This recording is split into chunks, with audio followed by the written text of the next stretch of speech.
Captain Lisa Morgan stood on the bridge of the USS Endeavour, looking at the strange planet below. Kepler 442b was supposed to be empty. The science teams back on Earth had said so, but the massive city covering half the northern continent proved them wrong. "Jake, are you getting clear readings on those structures?" Lisa asked her chief engineer. Jake Phillips looked up from his console, his face pale. "Captain, some of these buildings are over 3 miles tall." "The metal they're made from doesn't match anything in our databases." "And, Captain," he paused, "the entire city is giving off a faint energy signature. It's like it's sleeping, not dead." Dr. Amy Carter, the ship's xenobiologist, moved closer to Lisa. "The atmospheric readings show the city has been abandoned for at least 2 million years. But Jake is right. Something down there is still active." Lisa studied the images on the main screen. The city was beautiful in a way that made her chest ache. Tall spires reached toward the sky like silver trees. Wide streets formed perfect patterns that seemed to flow like water. At the center of it all stood a massive palace, its crystal walls catching the light of the alien sun. "We're going down," Lisa decided. "Full away team. I want scientists, engineers, and security." 2 hours later, Lisa walked through the empty streets of the alien city. Her boots echoed off the smooth stone beneath her feet. The buildings around them were intact, as if their owners had simply stepped out for a moment and never returned. "Look at this," Amy called out, running her scanner over a wall. "The construction is perfect. No joints, no seams. It's like they grew these buildings instead of building them." The palace loomed ahead of them, its crystal walls shifting colors in the afternoon light. As they got closer, Lisa could see symbols carved into the massive doors. They looked almost familiar, like letters she should know but couldn't quite read. "Captain," said Lieutenant Dan Cooper, head of security, "I'm not getting any life signs, but there's definitely power running through this place." "A lot of power." Lisa nodded and approached the palace doors. They were 50 feet tall and covered in the strange symbols. As she got closer, the symbols began to glow with a soft blue light. "Everybody stay back," Lisa ordered, but she kept walking forward. The moment her hand touched the door, everything changed. The symbols flared with brilliant light, and the massive doors swung open without a sound. Beyond them lay a vast hall filled with floating lights and walls covered in moving pictures. "My God," Amy whispered as they entered. "It's responding to us." To Lisa specifically. The hall was enormous, easily the size of a football stadium. Pillars of what looked like living crystal stretched up to a ceiling lost in shadows. But Lisa's attention was drawn to the far end of the hall, where a raised platform held a single pedestal. On top of the pedestal sat a small object that seemed to call to her. As they walked across the hall, the pictures on the walls began to move faster. Lisa caught glimpses of starships, battles, and creatures she didn't recognize. But there was something about the ships that seemed familiar. "Those look almost human," Jake said, pointing at one of the moving pictures. "The design, I mean. Like something we might build if we were 1,000 years more advanced." Lisa reached the pedestal and stopped. The object on top was a small emblem about the size of her palm. It was made of some kind of golden metal and shaped like a star with 8 points. In the center was a small blue stone that pulsed with inner light. "Don't touch it," Dan warned, raising his weapon. "We don't know what it does." But Lisa was already reaching for it. Something deep inside her mind was screaming that this belonged to her, that she had been searching for it her whole life without knowing it. The moment her fingers closed around the emblem, the world exploded into light and sound. Pain shot through her hand and up her arm. The emblem grew hot, then cold, then began to merge with her skin. Lisa tried to let go, but couldn't. The golden metal flowed like liquid, spreading across her palm and up her wrist. "Lisa," Amy shouted, but her voice sounded far away. The emblem settled into Lisa's skin like a tattoo, but one that pulsed with its own light. The pain faded, replaced by a strange sense of completeness. And then the voice spoke. It came from everywhere and nowhere, filling the hall with words in perfect English. "DNA scan complete. Origin Earth, authority absolute. Welcome home, Your Majesty." The hall came alive around them. Lights blazed to life in every corner. The moving pictures on the walls became clear, showing scenes of a vast empire spanning thousands of worlds. And on every flag, every ship, every uniform was the same 8-pointed star that now decorated Lisa's hand. "What's happening?" Jake asked, his voice shaking. Lisa stared at her hand, watching the emblem pulse with golden light. "I think," she said slowly, "I think we just found out where humans really come from. The voice spoke again, warmer this time. Beginning historical data transfer. Prepare to learn the truth about the Terran Galactic Empire. Around them, the palace continued to wake up after 2 million years of sleep, and Lisa Morgan, captain of a small exploration ship, began to understand that she was something much more than she had ever imagined. The emblem pulsed once more, and suddenly Lisa could feel other presences across the galaxy. Other pieces of ancient technology stirring to life. Other humans who carried the same royal blood in their veins. The Empire was awakening and Earth's children were finally coming home. The golden emblem burned against Lisa's skin as memories that weren't hers flooded her mind. She saw vast fleets of ships crossing the void between stars. She saw worlds covered in cities that reached toward the sky. She saw humans not as explorers from a small blue planet, but as rulers of a quarter of the galaxy. "Captain, you need to see this," Amy said, her voice tight with excitement and fear. Lisa blinked away the visions and looked where Amy was pointing. The walls of the palace were now covered with star maps, showing thousands of systems connected by glowing lines. Many of the stars were marked with the same 8-pointed symbol that now decorated Lisa's hand. According to this, Amy continued, Earth wasn't humanity's first home. It was where they ran to hide. Jake moved closer to one of the displays, his engineering mind trying to make sense of what he was seeing. These ship designs are incredible. Look at this power source data. We're talking about technology that could cross the galaxy in months, not years. The voice from the palace system spoke again. Historical record playback beginning. Timeline. The fall of the Terran Empire. The air in the center of the hall shimmered, and suddenly they were surrounded by moving pictures that looked completely real. They showed a magnificent space station orbiting a star Lisa didn't recognize. Ships the size of cities moved in formation around it. The Terran Galactic Empire ruled justly for over 10,000 years, the voice explained. Humans served as peacekeepers and protectors for hundreds of species across 12 spiral arms. The scene changed, showing alien creatures of every shape and size living in harmony with humans. Lisa saw cities where beings of dozens of different species worked and played together. But power breeds jealousy, the voice continued. 6 of the oldest species formed an alliance in secret. They called themselves the Hegemony. They believed the galaxy belonged to them alone. Now the pictures showed darker scenes, secret meetings in hidden bases, fleets gathering in the empty spaces between stars, alien faces twisted with hatred as they planned the destruction of everything humans had built. The war lasted 50 years. In the end, the royal family faced a choice: fight to the bitter end and destroy half the galaxy, or disappear and hope their children might one day return with wisdom instead of vengeance. Lisa watched as humans loaded massive ships with families and civilians. The royal family itself climbed aboard the last ship, carrying with them the crown jewels and the master control systems for all Terran technology. They chose Earth, Lisa whispered, understanding flooding through her. The memories were locked away, the voice confirmed, hidden in human DNA until the day the royal bloodline returned to claim its birthright. Today that day has come. Dan's radio crackled to life. Away team, this is Endeavor. We're getting signals from all over the galaxy. Dozens of them. It's like someone just turned on a giant beacon. Lisa touched the emblem on her hand. It was warm and seemed to pulse in rhythm with her heartbeat. That's exactly what happened. Jake, can you interface with their systems? Jake approached one of the crystal pillars. The moment he touched it, his eyes went wide. Captain, I can access everything. Ship designs, weapons, defenses. It's like they're downloading directly into my brain. Amy was studying her scanner with a puzzled expression. The genetic scans are off the charts. Lisa, according to this, your DNA has markers that don't match any known human population. They're older. Much older. The emblem pulsed brighter, and suddenly Lisa could feel other minds touching hers. Across the galaxy, other pieces of ancient technology were waking up. Other humans were discovering who they really were. On Earth, she sensed a Marine colonel named Ryan Burke, touching a similar emblem found in Antarctica.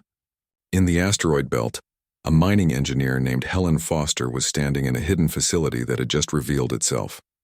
Everywhere humans had spread across the local stellar neighborhood, the ancient technology was responding. We need to get back to Earth, Lisa said. Now. 3 days later, Lisa stood in the United Nations building in New York. The emblem on her hand had grown into an intricate pattern that covered her entire forearm. Around her, world leaders struggled to understand what she was telling them. President Kate Sullivan leaned forward across the conference table. "Captain Morgan, you're asking us to believe that humanity used to rule a galactic empire." "I'm not asking you to believe anything," Lisa replied. "I'm telling you what the evidence shows. We have genetic markers that don't match Earth evolution. We have technology responding to human DNA in ways that shouldn't be possible, and we have dozens of ancient sites activating all over human space." UN Secretary General Paul Martinez pulled up a holographic display showing reports from across the solar system. "The facility on Europa has been producing some kind of advanced ships for the past 72 hours.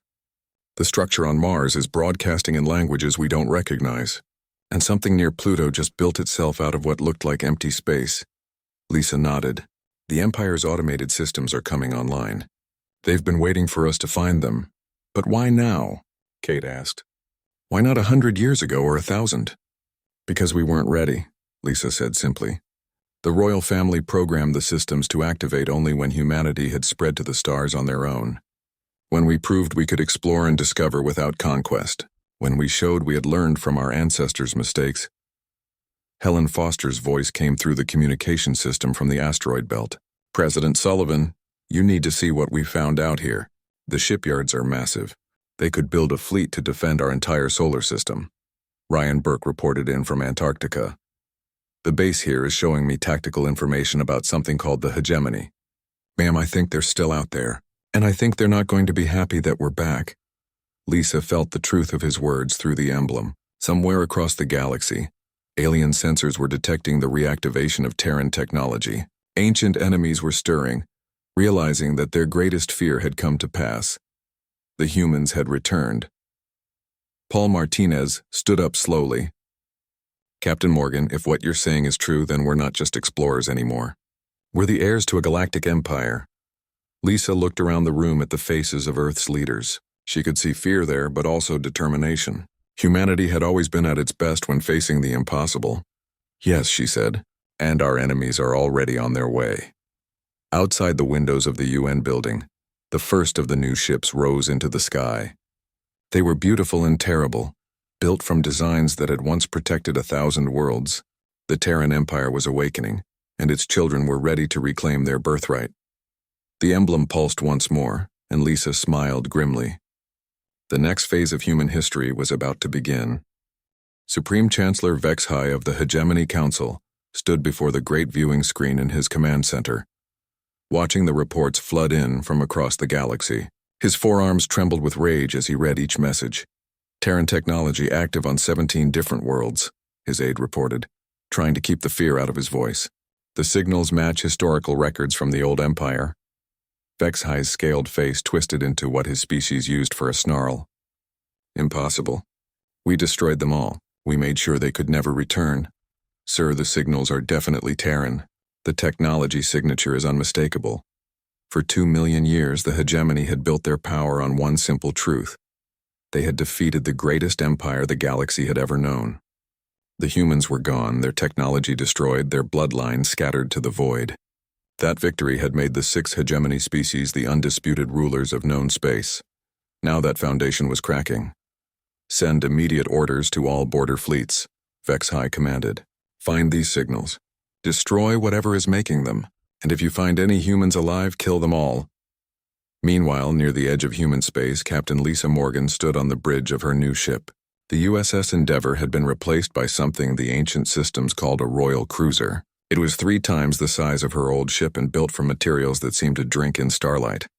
"Captain, we're detecting a hegemony patrol fleet approaching from the Rigel system," reported Lieutenant Dan Cooper from his new tactical station. The ship's systems had taught him more about warfare in 3 days than he had learned in 20 years of military service. Lisa studied the display, showing 6 alien ships moving toward them. Each one was twice the size of Earth's largest warships. "How many crew?" "Approximately 3,000 per ship, Captain. All heavily armed." Jake Phillips looked up from the engineering console. "Captain, the ship's AI is asking for permission to activate defense systems. Apparently, these hegemony guys were the ones who destroyed the original empire."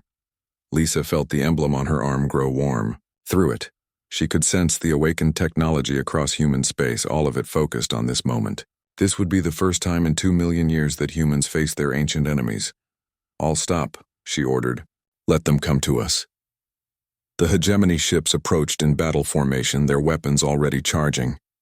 Lisa watched calmly as targeting beams swept across her ship. On any Earth vessel, those beams would have been followed immediately by devastating weapon fire. "They're trying to lock onto us," Dan reported, "but our shields are deflecting their targeting systems." "Incoming transmission," Amy said from the communications station. The main screen flickered to life, showing the angry face of a creature that looked like a cross between a lizard and an insect. Its voice was harsh and filled with hatred. "Human vessel, you are in violation of hegemony space. Surrender immediately or be destroyed." Lisa stood up, letting the alien see the golden emblem that now covered most of her right arm. "This is Captain Lisa Morgan of the Terran Royal Navy. You are in human space and you will withdraw immediately." The alien's eyes widened as he recognized the symbol. "Impossible. The Terran Empire is dead. We destroyed it." "You destroyed the Empire," Lisa agreed. "But you never destroyed us. And now we're back." The alien commander cut the transmission and immediately opened fire. The hegemony weapons were powerful enough to crack planets. They had destroyed entire star systems during the ancient war. But as their energy beam struck the royal cruiser, something impossible happened. Nothing. The human ship didn't even slow down. Its shields absorbed the weapon fire like it was nothing more than sunlight. And then, almost casually, the royal cruiser fired back. A single beam of golden light reached out and touched the lead hegemony ship. For a moment, nothing seemed to happen. Then the massive alien vessel simply came apart, its hull peeling away in perfect geometric sections. "My God," Jake whispered. "We didn't destroy it. We disassembled it." The remaining hegemony ships fired everything they had. The space around the royal cruiser lit up with enough energy to sterilize a planet, but the human shields held without even flickering.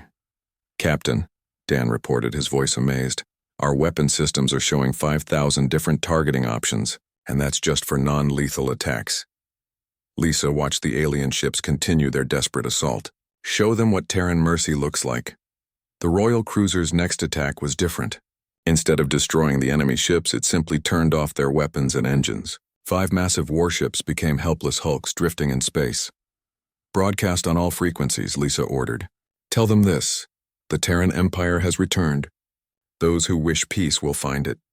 Those who bring war will face the consequences. The choice is theirs." Across the galaxy, the message spread faster than light itself, carried by communication networks the hegemony had never even detected. In council chambers and military bases, alien leaders watched the recording of 6 of their most powerful ships being defeated without effort. On the hegemony capital world, Supreme Chancellor Vexhai threw his aide across the room in rage. "How many ships do we have?" 17,000 battlecruisers, sir, plus support vessels from all 6 member species. "Send them all," Vexhai snarled. "Every ship, every weapon, every soldier. The humans think they can reclaim their empire with 1 ship? Show them what 2 million years of preparation can accomplish." But even as he gave the orders, Vexhai felt a cold fear in his heart. The ancient records spoke of Terran technology that could reshape matter with a thought, of human ships that could appear anywhere in the galaxy instantly. Those records had been dismissed as primitive exaggeration. Now, watching the tactical data from the encounter, Vexhai began to suspect the records might have been conservative. Back on Earth, President Kate Sullivan watched the battle footage with a mixture of awe and terror. "How many more ships like that do we have?" Ryan Burke answered from his command center in Antarctica. "The automated shipyards have produced 47 royal cruisers so far. They're also building something called dreadnoughts, but those won't be ready for another week." Helen Foster's voice came through from the asteroid belt. "Ma'am, the tactical networks are showing us everything. The hegemony has massive fleets, but their technology is based on brute force. Our ships are designed to counter exactly their kind of warfare." Lisa's face appeared on the main screen from her ship near Rigel. "President Sullivan, we need to prepare Earth for war. The hegemony isn't going to negotiate. They can't afford to. Their entire civilization is built on the idea that they defeated us once. If humans return to power, their authority collapses." Kate nodded grimly. "What do you need?" "Time," Lisa said. "And trust. The ancient systems want to awaken fully, but they need authorization from Earth's government. They need to know that humanity is united in this. Paul Martinez leaned forward. What exactly are you asking for, Captain? Lisa looked directly into the camera, her golden emblem pulsing with inner light. I'm asking you to declare the restoration of the Terran Galactic Empire. I'm asking you to name me Empress. And I'm asking you to let me do what our ancestors couldn't. End this war once and for all. The room fell silent as Earth's leaders faced the most important decision in human history. Outside, more ships rose from hidden shipyards carrying technology that could reshape the galaxy. The question now was whether humanity was ready to reclaim its birthright. The emblem pulsed once more, and across space, the hegemony fleets began their advance toward Earth. The final war between humans and their ancient enemies was about to begin. The vote was unanimous. 3 days after the encounter at Rigel, President Kate Sullivan stood before the assembled leaders of Earth and spoke words that would reshape galactic history by the authority granted to me by the United Nations and the sovereign nations of Earth. I hereby restore the Terran Galactic Empire and name Captain Lisa Morgan as Empress of all human space. Lisa felt the change immediately. The emblem on her arm flared with brilliant golden light, and suddenly she could sense every piece of Terran technology across the galaxy. Shipyards that had slept for 2 million years roared to life. Hidden bases revealed themselves on 100 worlds, and deep in space, massive structures began assembling themselves from clouds of matter. But she could also sense something else, the enormous hegemony fleet moving toward human space. 17,000 ships carrying weapons designed to crack worlds. In 6 days, they would reach Earth. Ryan, what's the status of our ground forces? Lisa asked through the communication network. Colonel Ryan Burke stood in the Antarctic Command Center, watching displays that showed him military information from across the galaxy. Empress, the ancient armories are opening. We have weapons and armor that make our best equipment look like stone knives, but training people to use them. The equipment will teach them, Lisa said. That's how Terran technology works. It adapts to the user. Helen Foster's voice came through from the asteroid belt mining station that had transformed into a massive fortress. The shipyards are working at maximum capacity. We'll have 200 Royal Cruisers by the time they arrive. Plus, the first dreadnought just came online. Lisa nodded, but she could feel the weight of command settling on her shoulders. 200 ships against 17,000. The technology gap was enormous in humanity's favor, but numbers still mattered. Jake, can you give me a tactical assessment? Jake Phillips had been studying Terran military doctrine for 3 straight days, downloading thousands of years of strategic knowledge directly into his brain. Empress, the ancient records show that hegemony tactics haven't changed in 2 million years. They rely on overwhelming firepower and numerical superiority, but their ships are vulnerable to phase weapons and their command structure is rigid. What about civilian populations? Amy asked from her new position as xenobiological advisor. If this turns into a full war, billions of innocent aliens could die. Lisa closed her eyes and felt the emblem's warmth spread through her thoughts. That's exactly what our ancestors tried to prevent.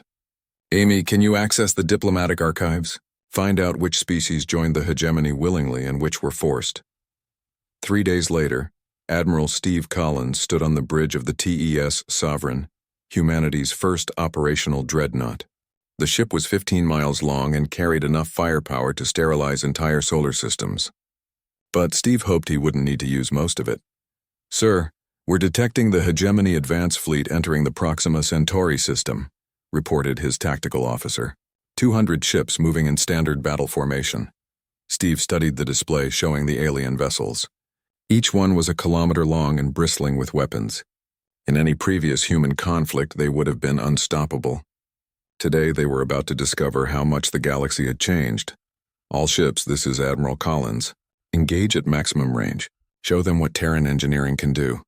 The human fleet opened fire from a distance that should have been impossible. Beams of golden light reached across space and touched the hegemony ships. But instead of destroying them, the weapons did something far more terrifying from the aliens' perspective. They simply turned off the enemy ship's weapons. Alien fleet is dead in space, the tactical officer reported. All weapons offline, engines at minimum power. No casualties. Steve opened a communication channel to the disabled ships. Hegemony vessels, this is Admiral Collins of the Terran Navy. Your weapons are offline, but your life support is intact. You have 1 hour to decide. Surrender and be treated according to the ancient laws of war, or have your ships destroyed. The choice is yours. On the Hegemony command ship, Fleet Commander Zorthak stared at his dead weapon systems in disbelief. How did they disable our entire fleet without firing a shot? His tactical officer's voice shook with fear. Sir, our weapons are still there. They just won't respond to our commands. It's like the humans have taken control of our own ships. Zorthak had fought in dozens of battles across the galaxy. He had never seen technology like this. Send a message to Supreme Chancellor Vexhai. Tell him the humans have weapons that can turn our own ships against us. 47 minutes later, the Hegemony commander made his choice. Admiral Collins, we surrender. The news of the victory reached Earth within hours, but Lisa felt no celebration. Through the Galactic Communication Network, she could sense the panic spreading through Hegemony space. Fear was making them desperate, and desperate enemies did terrible things. Empress, Amy reported from her monitoring station, we're detecting massive troop movements on 12 Hegemony worlds. They're evacuating their civilian populations and converting entire planets into military bases. Lisa nodded grimly. They're preparing for total war. Steve's victory showed them they can't win through conventional tactics. Now they're going to try to force us into a position where we have to choose between victory and genocide. Paul Martinez appeared on the communication screen from Earth. Lisa, our intelligence networks are reporting something disturbing. The Hegemony is reaching out to neutral species, threatening them with destruction if they don't join the war against us. How many species are we talking about? Lisa asked. Over 40. Most of them have never even heard of humans before this week. But the Hegemony is telling them that we're planning to enslave or exterminate all non-human life. Lisa felt the emblem pulse with angry light. This was exactly what her ancestors had feared. A galaxy-wide war based on lies and ancient hatred. Amy, do we have any way to communicate directly with these neutral species? The diplomatic networks are still coming online, but yes, we can reach any species with faster-than-light communication capability. Then we're going to tell them the truth. Lisa stood and faced the communication array, knowing that her next words would be broadcast to billions of beings across the galaxy. The emblem on her arm glowed like a small star as she began to speak. My name is Lisa Morgan, Empress of the restored Terran Galactic Empire. For 2 million years you have been told that humans were conquerors who sought to enslave the galaxy. This is a lie. The transmission spread across space faster than light itself, reaching every major world within minutes. The original Terran Empire existed to protect all sentient life, human and non-human alike. We were peacekeepers, not conquerors. Our ancestors chose exile rather than fight a war that would have destroyed half the galaxy. Today we return not seeking vengeance but offering the same protection we provided for 10,000 years.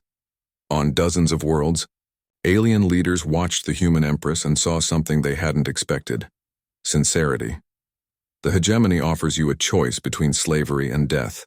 I offer you a different choice: independence under the protection of the Terran Empire, or the freedom to remain neutral without fear of retaliation.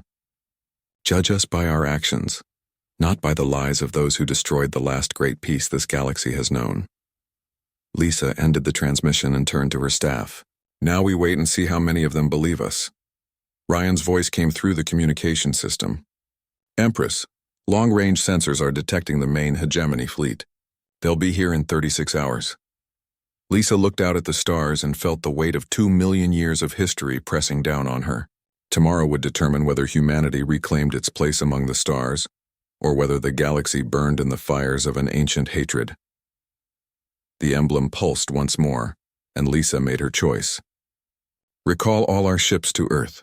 If the Hegemony wants a final battle, we'll give them one they'll never forget. The Hegemony fleet arrived at Earth like a storm of metal and hatred. 17,000 ships stretched across space in a formation that could be seen from Earth's surface with the naked eye. They had come to end the human threat once and for all. Supreme Chancellor Vexhai stood on the bridge of his flagship, the Eternal Victory, and looked down at the small blue world that had spawned his species' greatest enemy. Begin the bombardment. Turn their homeworld into dust. But before the order could be carried out, something impossible happened. A single human ship appeared directly in front of the massive Hegemony fleet. It was smaller than any of their vessels, barely the size of a frigate, and from it came a transmission that reached every ship in both fleets. This is Empress Lisa Morgan of the Terran Galactic Empire. I come to you not with threats but with truth. Vexhai snarled and gestured to his weapons officer. Destroy that ship immediately. Sir, our weapons won't lock on. Something is interfering with our targeting systems. Lisa's voice continued to echo across the communication channels.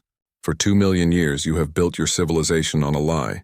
You tell yourselves that you defeated a tyrannical empire, that you saved the galaxy from human oppression, but you know the truth.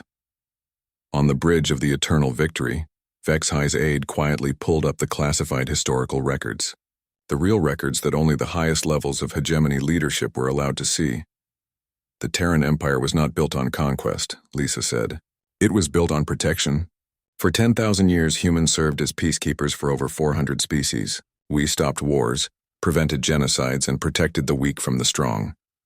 Lisa paused, and the emblem on her arm flared with brilliant light. Suddenly, every being in the hegemony fleet found themselves experiencing something they had never felt before, a direct connection to another mind. I'm going to show you what really happened, Lisa said. Not the propaganda you've been fed, but the actual memories stored in Terran technology for 2 million years. Across the hegemony fleet, alien minds were suddenly filled with images from the past. They saw human ships arriving at worlds torn by civil war and bringing peace. They saw Terran engineers rebuilding planets devastated by natural disasters. They saw human diplomats preventing conflicts that could have killed billions. And they saw the truth about the fall of the Empire. The ancient hegemony leaders hadn't fought to free the galaxy from tyranny. They had fought because they were losing power.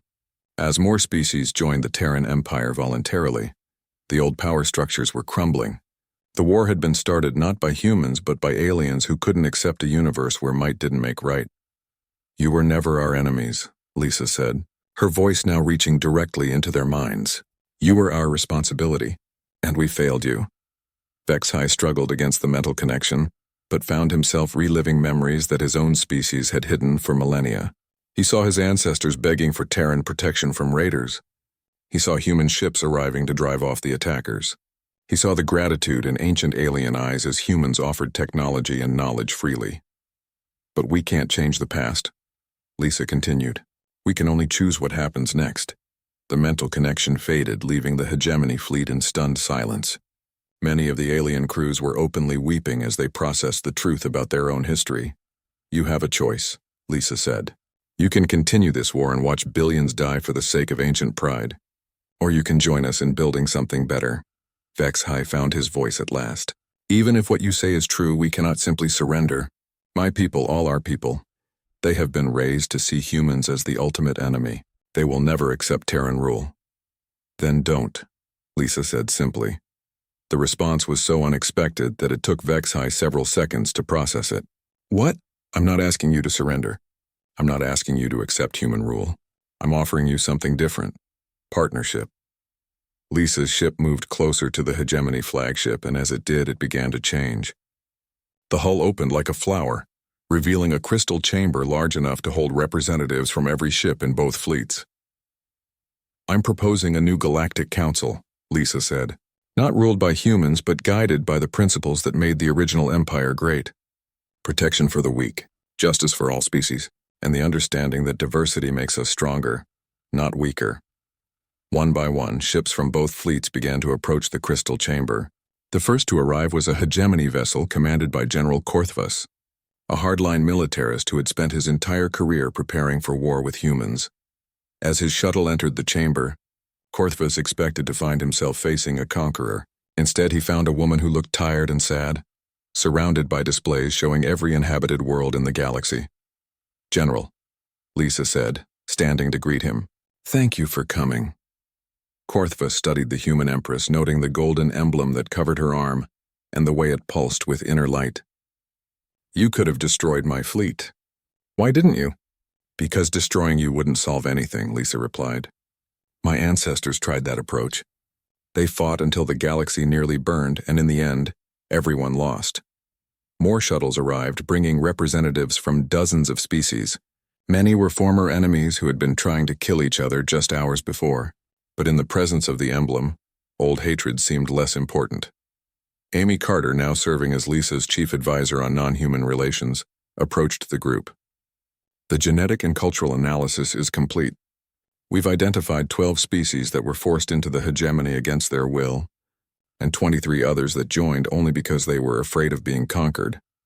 Lisa nodded and turned to address the assembled representatives. We can't undo 2 million years of history in a day, but we can choose to write a different future. She gestured to the displays around them, showing the vast complexity of galactic civilization. Look at what we've all built. Thousands of species, each with their own gifts and knowledge. The old empire tried to protect all of this by force. The hegemony tried to control it through fear. Both approaches failed. General Korthva stepped forward. What are you proposing? A federation, Lisa said. Not an empire ruled by humans, but a partnership between equals. Each species maintains its independence and sovereignty. But when conflicts arise, when disasters strike, when the weak need protection from the strong, we work together. Vexhi's image appeared on the communication screen. He had remained on his ship, still struggling with everything he had learned. And what happens to the hegemony? To our military forces? They become the first members of the new Galactic Defense Force, Lisa said. Your experience, your knowledge, your dedication to protecting your people, all of that has value. We just need to redirect it toward protecting everyone. The negotiations lasted 3 days. In the end, 47 species signed the charter of the new Galactic Federation.